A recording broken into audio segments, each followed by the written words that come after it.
Les gars, j'espère que vous allez tous bien. Aujourd'hui, on se retrouve pour une nouvelle vidéo avant-match entre Grenade et le Barça. On est au lendemain de la victoire de Bilbao, du Barça face à Bilbao. Si je commence à dire l'inverse, ça va pas aller. Donc, je suis claqué. Honnêtement, je suis fatigué, fin de journée, mais c'est pas grave. Préparation de vidéo pour vous, les gars. Vous me régalez de toute façon. Depuis maintenant pas mal de temps, on a dépassé la barre des 1300 abonnés. Je me dois et vous avez le mérite tout simplement que je vous sorte des vidéos actif même en période de taf difficile, parce que même avec cette crise sanitaire etc, c'est très compliqué au travail, mais en tout cas on essaye au maximum de garder la pêche et le sourire, et on se retrouve tout simplement pour parler de ce petit avant-match. Alors je dis petit, pourquoi? Parce que tout simplement c'est pas une grosse affiche, c'est un match important mais c'est pas une grosse affiche, c'est à dire que Barcelone aurait pu tirer Séville ou même le Betis, je crois qu'il y a encore le Betis, si je me trompe dites le moi, mais ils auraient pu tirer déjà de sur Séville, et honnêtement ils tirent Grenade. On se rappelle, ils avaient gagné 3-0 je crois face à je sais plus, vous voyez la fatigue. Bref, en tout cas le Barça avait gagné largement à l'extérieur à Grenade. Messi avait marqué sur coup franc à Rapter, vous voyez que je m'en souviens. Donc c'est pour vous dire que ce match n'est pas une grande affiche attendue, donc c'est pour ça que je dis petit avant-match. Donc si on parle un peu de Grenade, alors Grenade reste sur un match nul face au Celta à domicile, donc c'est pas extrêmement incroyable de la part de Grenade. Ils sont par contre 7e au classement. Je l'avais dit dans l'avant-match qu'il y avait eu entre Grenade et Barcelone il y a quelques semaines, que Grenade était une équipe intéressante, surtout sur les coups de pied arrêtés. Donc ils sont 7e, ils sont plutôt intéressants, ils grappillent des points à droite à gauche. Sinon au niveau de leur parcours en coupe, ils ont fait tout simplement, ils ont éliminé que Malaga de extraordinaire. Après c'était des équipes de division 2, division 3 je crois. Donc la dernière victoire qu'ils ont eu pour passer en quart de finale, c'était face à une équipe de Détroit je crois, où ils ont gagné 6-0, donc pas extraordinaire, mais c'est une équipe qui marche plutôt bien, donc il faudra quand même se méfier.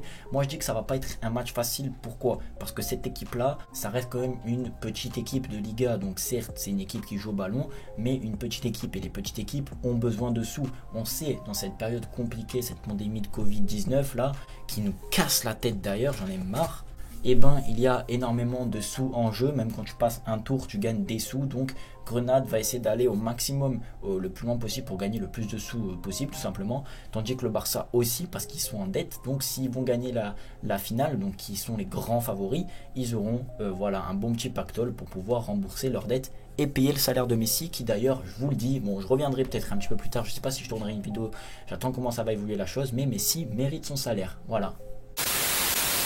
Pardon, le mec qui fait des doigts d'honneur.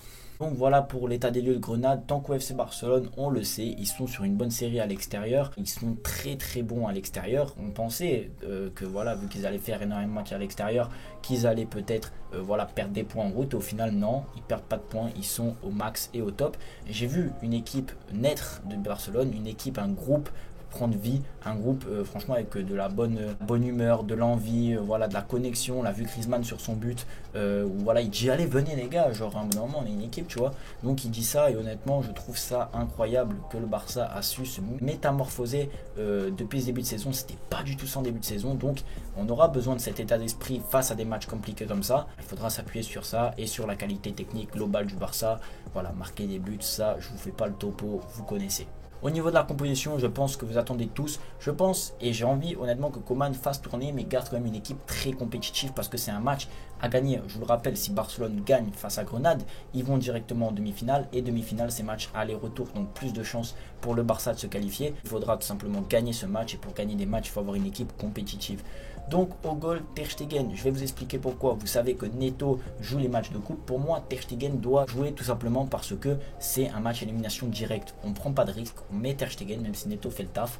On met Ter Stegen sur ce match, et si le Barça passe, on mettra Neto sur les confrontations aller-retour. Ça lui permettra d'avoir plus de temps de jeu premièrement, et d'avoir moins de risques, et d'avoir plus de chances au Barça de se qualifier. Pour moi, je pense que c'est ce qu'on doit faire pour éviter voilà, tout risque possible. Côté droit, Sergio Roberto. Alors on sait que c'est très compliqué sur ce côté, pallier à des blessures de Roberto, de Dest et Mingueza qui dépannent. Voilà, Roberto va faire du bien, va redonner un second souffle à ce poste. Je le vois bien à droite s'il était rentré en cours de jeu, donc ça serait pour moi logique qu'il débute ce match titulaire à droite.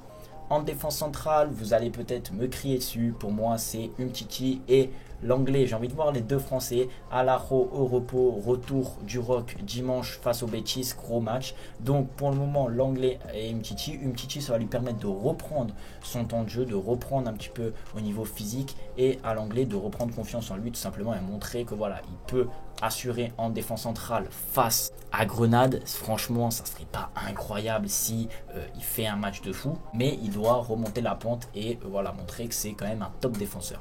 Défenseur gauche, Firpo, on a vu que Alba et Firpo, c'est pas le même niveau, mais Firpo, pour moi, s'il veut se relancer dans sa carrière, parce qu'on est le Barça, on veut toujours que les joueurs soient irréprochables, souvent tendance à les critiquer, mais c'est pour moi, je souhaite jamais du malheur aux joueurs et aux gens, tout simplement, je leur souhaite que le bonheur, même si parfois je fais des blagues un peu rudes ou un petit peu méchantes sur Firpo. Pour moi, voilà, c'est du second degré, j'ai envie qu'il réussisse sa carrière au Barça ou autre, pas au Barça, ce serait bien aussi, j'ai vraiment envie qu'il réussisse sa carrière et ça passe par le temps de jeu. Au milieu de terrain, on repart avec Busquets, 4-3-3 point de basse. Busquets, le retour, il était au top de sa forme, en tout cas il revenait très bien. Il était suspendu face à Bilbao, donc ça lui permettra de revenir et de voilà, recontinuer à prendre physiquement et voilà, tout simplement le temps de jeu. Accompagné de Riqui Puig et De Jong, ils se sont reposés, surtout Riqui Puig, et De Jong n'avait pas joué, je vous rappelle, le match de coupe la semaine dernière pour être prêt face à Bilbao. Ça lui permettra d'enchaîner encore un match, encore une masterclass. Je mets Pjanic sur le banc parce que son match ne m'a pas convaincu, même s'il a eu des actions intéressantes, il ne m'a pas convaincu, donc Pjanic sur le banc. En attaque, simple, efficace, pour moi ça tourne mais c'est efficace et intéressant. Trincao, Braithwaite, Messi, voilà le trio. Trincao, monter un petit peu en puissance, en tout cas monter et montrer un petit peu des meilleures choses qu'au début de saison, donc pour moi il mérite un petit peu de temps de jeu en match de coupe. Et Braithwaite aussi, on l'a un peu écarté grâce au retour de Griezmann au top, de Dembélé, etc. Mais Braithwaite est un très bon joueur, donc je le mets devant à côté de Messi et je pense que ça fera une équipe très compétitive. Pour le pronostic, victoire, en tout cas qualification du FC Barcelone sans trop de problèmes cette fois-ci, je le pense.